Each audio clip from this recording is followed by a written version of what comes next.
ادرک ذائقے اور دوا کے لیے صدیوں سے استعمال ہو رہی ہے۔ روایتی و قدیم چینی علاج سے لے کر ہندوستان میں آیورویدک علاج اور روم میں شاہی ضیافت میں دسترخوان کا حصہ رہنے تک ادرک کو ہمیشہ ہاضمے کے لیے بہترین سمجھا جاتا ہے۔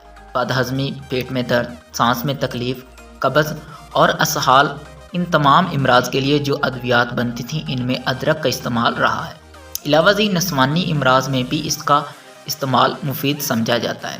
ادرک میں اینٹی آکسیڈنٹ اجزاء شامل ہوتے ہیں جنہیں جنجرولز کہتے ہیں، جو متلی اور بد ہضمی میں مفید سمجھے جاتے ہیں۔ متلی کی کیفیت دور کرنے کے لیے دستیاب کئی ادویات کے مقابلے میں ادرک کا اہم فائدہ ہے اور اس کا کوئی سائیڈ ایفیکٹ نہیں ہے، جیسا کہ منہ خشک ہو جانا یا نیند نہ آنا وغیرہ۔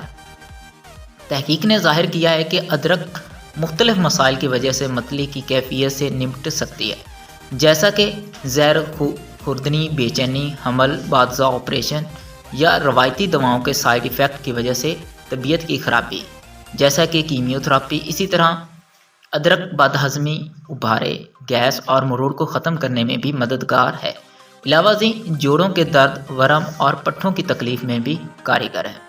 ادرک کو نزلہ زکام میں بھی کارآمد سمجھا جاتا ہے اور ایک تائیوانی تحقیق نے تصدیق کی ہے کہ خون کے بہاؤ کو بہتر بنانے میں بھی ادرک مددگار ثابت ہوتی ہے، کیونکہ اس میں خون کو پتلا کرنے کی صلاحیت ہوتی ہے۔ یہ مدافعتی نظام کو مضبوط بناتی ہے اور اگر لیموں اور شہد کے ساتھ استعمال کیا جائے تو گلے کی خراش اور کھانسی میں بھی مفید ثابت ہوتی ہے۔ ہمارے یہاں کھانوں میں ادرک کا استعمال عام ہے، بلکہ چند کھانے تو ایسے ہیں جن پر کچی حالت ہی میں کھائی جاتی ہے، جیسا کہ حلیم، نہاری اور پائے وغیرہ۔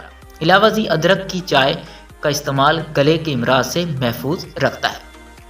امید کرتا ہوں یہ چھوٹی سی ویڈیو آپ کے بہت زیادہ ہیلپ فل ہوگی۔ مزید ایسی ویڈیوز دیکھنے کے لیے چینل کو لازمی سے سبسکرائب کریں، بیل نوٹیفیکیشن کو آن کرنا نہ بھولیے گا تاکہ لیٹسٹ سے ویڈیو آپ تک بر وقت پہنچ سکے۔